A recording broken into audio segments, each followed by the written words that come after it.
Yesterday, Nintendo finally dropped the Super Mario Galaxy movie trailer, and folks, it looks absolutely gorgeous. Cosmic visuals, fire, Bowser Jr., looking fantastic. The whole thing screams $1 billion box office. But there's one thing, just one thing, that sent the internet into a supernova level meltdown. Brie Larson is voicing Rosalina, and instantly the timelines lit up like the Comet Observatory was crashing into Twitter headquarters. Grace Randolph declared the movie at risk. Fans are tearing each other apart, and the discourse, oh man, the discourse is spicier than a ghost pepper in Bowser's chili pot. But here's the twist, and this may or may not surprise some of you out there. I actually don't think this is the disaster everyone's making it out to be.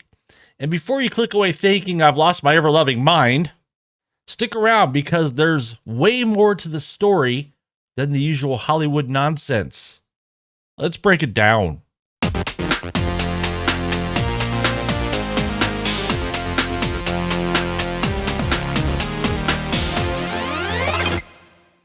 What's up, everyone? Welcome back to The Critical Nerd, where we protect iconic gaming franchises from Hollywood weirdos, out-of-touch critics, and the occasional celebrity activist who can't finish a press tour without detonating their own fan base.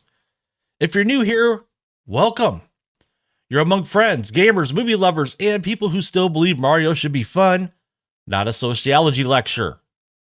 Today's topic, Brie freaking Larson as Rosalina. Nintendo just made their biggest casting gamble since putting Chris Pratt in a red plumber hat.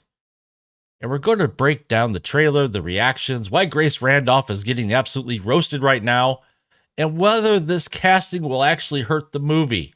I got a spoiler for that. It won't, but we'll get to that later. So let's jump in.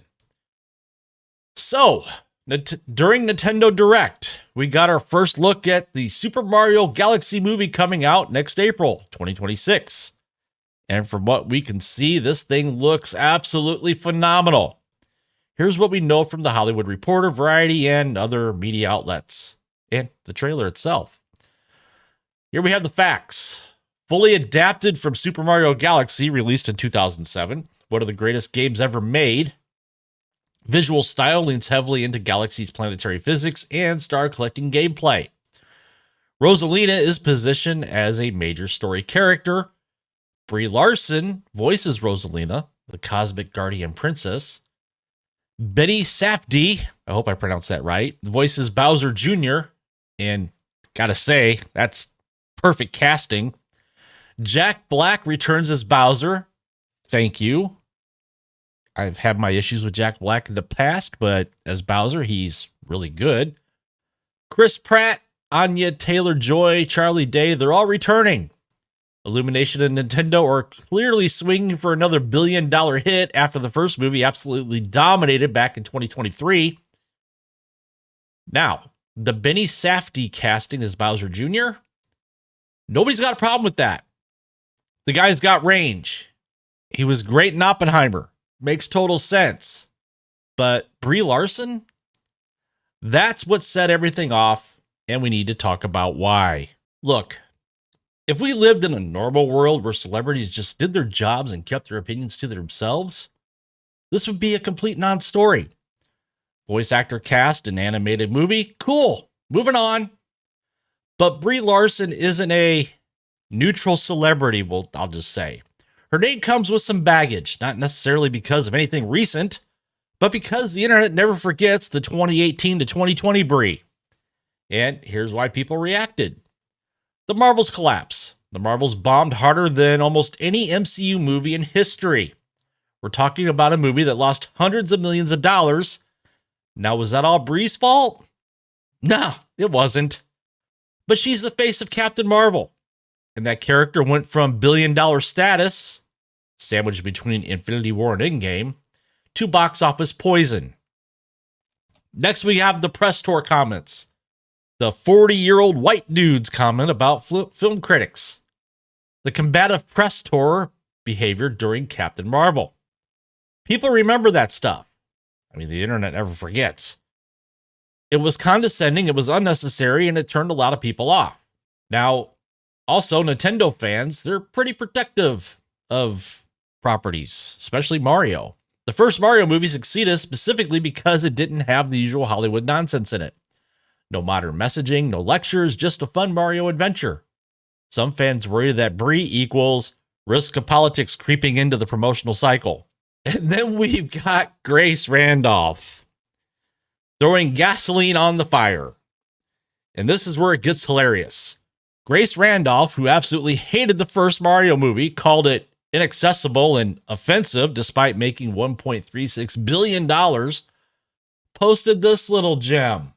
If anything can take the new Super Mario Bros. Movie, it's Brie Larson. And the internet collectively went, Grace, be serious. The backlash was so intense that she had to update her post blaming hate grifter channels. In fact, I have it right here. Hate channels are a scourge on internet and the industry, or I should say entertainment in the industry. But this idea that we therefore can't say anything negative when there's plenty of evidence to back it up is insane. I just spent all last week defending Elle Fanning and Predator and got a ton of hate for defending Barbie. Will Super Mario 2 be a huge success? Almost certainly. But Brie Larson has a history of making comments on press tours, etc. that are not helpful and turn off audiences. She was also a big part of reimaging The Marvels, a film which I gave a good review, but that sequel ruined a billion-dollar character. So, hate grifter channels. That's classic deflection. It's not that she posted something ridiculous, it's everyone else's fault for pointing it out. Even people who don't particularly like Brie Larson were dunking on Grace for this take. So let's get back to reality here, shall we? Gotta have a little reality check. So here's the $1 million question. Or I should say the $1 billion question. Will Brie Larson actually hurt this movie? Short answer, no, she's not going to hurt this movie. Long answer, absolutely not. And I'm going to tell you why. The Mario brand is too big to fail. Look at the numbers from the first movie. $1.36 billion worldwide. That's billion with a B. Third highest grossing animated movie of all time. Highest grossing video game adaptation ever. Now, the critics, they gave it 56% on Rotten Tomatoes. Audiences gave it an A cinema score. You know what this all tells us? The critical class is completely disconnected from what audiences actually want. Grace Randolph called the first movie totally inaccessible for non-fans, but the entire first act is literally Mario and Luigi discovering the Mushroom Kingdom for the first time alongside the audience. It's designed to introduce you to this world, whether you've played the game or games or not. She also called it antiquated and somewhat offensive. It's a movie about a plumber jumping on mushrooms to save a princess from a turtle. What exactly is offensive about that? I mean, who actually goes to these movies? Well, Mario is a multi-generational phenomenon. Grandparents who played Super Mario Bros. In 1985, count me in that. Parents who grew up with Mario 64 and Galaxy, kids playing Mario Odyssey and Mario Kart right now. Not to mention the first Mario Bros. Arcade game. Just gotta throw that in there. 3 generations of families are going to this movie. They don't care about Hollywood drama. They don't care about Twitter controversies. They want to see Mario, Luigi, Peach, and Bowser going on a space adventure with great animation. If the movie delivers that, and from the trailer, it absolutely looks like it will, then Grace Randolph will be wrong again. And speaking of being right or wrong, if you're enjoying this breakdown you think Nintendo should keep Hollywood nonsense far away from the Mushroom Kingdom, smash that like button, subscribe to the channel, and hit that notification bell. And drop a comment down below. Do you think Brie Larson as Rosalina will work, or should Nintendo have chosen someone else? Let's get back to the video. Now, I know some of you might be a little shocked that I'm not melting down about this casting. I mean, I don't do a lot of Brie Larson videos. In fact, this might be my first one. But hear me out because context actually matters here. Brie Larson is a legitimate Nintendo superfan. This isn't performative.